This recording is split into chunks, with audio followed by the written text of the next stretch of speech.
Hello all, Matt here from Vectis 3D Models.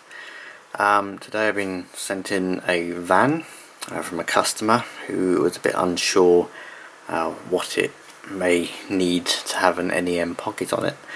I suggested Dapol, Airfix converters and Hornby as well, because I used a similar one back in the 90s, and this one's no different. However, this one is slightly different because the block here doesn't have a retainer clip over the top. It has sort of retaining flaps which come over at a 90-degree angle, causing an enclosure so you can fit your coupling. So it's the same sort of coupling which clips around the central post, which you can see there, and it just pulls out. So to get these ones, which are the Dapol, Hornby, Airfix type, what you'll need to do is unfortunately use some glue on this one, because the sides, you can't actually clip them in. So what you'll need to do is have a knife, a sharp knife, and also a needle file just to smooth it down. Maybe some clippers as well, cutters. So what we need to do is cut off the wings at certain points, or a certain thickness of the sides, so they're the right width, so this can fit. And then what we need to do is clean that up, then cut off the post, file that down flush as per originally.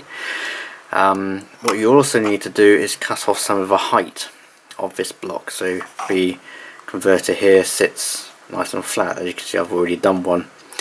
So I'll take you through step by step, showing how to do it, and let's get on with it. Okay, so all prepped. We've taken the coupling hook out, don't need that anymore. You can see I've measured from the side and how thick the side piece is. That's about 1.3 mil. I've also scored it down each side so I know where to cut. What you'll need is a sharp knife. I have a Swan Morton knife with a very sharp blade in it, and you just keep scoring down the sides until you're through the plastic. It's not very thick, so it'll take a few minutes each, and then after that we'll clean up the sides, any rough areas, and then we'll get on removing the post. So we have cut off the wings, or retaining wings, of the retaining block or coupling block. I filed down the sides, so now it's nice and open, and you can see it's the correct width for the central section of this converter. So that's pretty straightforward. That's all been cleaned up with a file. So what I need to do now is remove this post, which you may need to remove the wheel set to file it down flush with the top surface. You might be able to cut them off with some Jurons or something like that to nice flush cut it, and you will still need to finish it off with a file. So I'll do that now, and we'll come back to it. So you can see I've trimmed off the middle retaining post with some cutters here. A bit broken, these ones. I've removed the wheel set because it's better access from this direction rather than that one. So all that it needs now is a needle file, and we'll file that down flush with the top surface. So it'll take a few minutes to get there, but that's all you need to do. Then what we'll need to do after that is we'll need to remove the tops of a retainer, just so it brings it down to the correct height, so we can actually get the actual converter on there. So as you can see, I've removed the tops, so it's just a U shape now on the other side. So that makes it nice and flush on the bottom and nice and easy in access from the top. So that pretty much finishes the work. Just need to check the converter goes into place. Obviously there's not going to be any retaining on the side, so this is why it needs to be glued, but just check for channel is level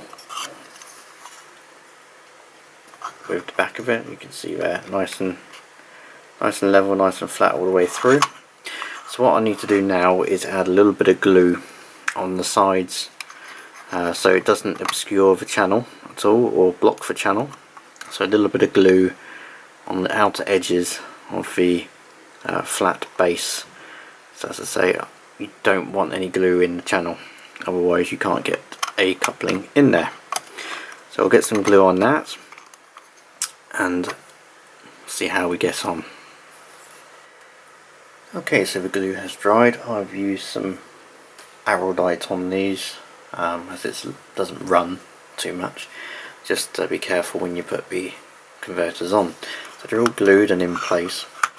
Got our couplings here, NEM, KD and standard tension lock. So let's just slide one in and have a look.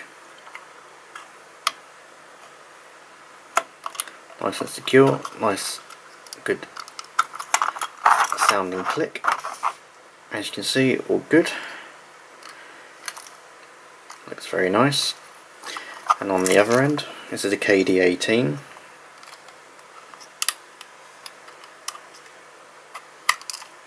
Nice clip, nice slot. Nice height off the table. And the shank in line with the front of the buffer heads. So there we are, all done, ready to go. So this will be going back to its owner very soon. Hope you've enjoyed this and hope it's helped instruct you in how to fit NEM converters. If you need any, links are below in the description, and see you on the next one.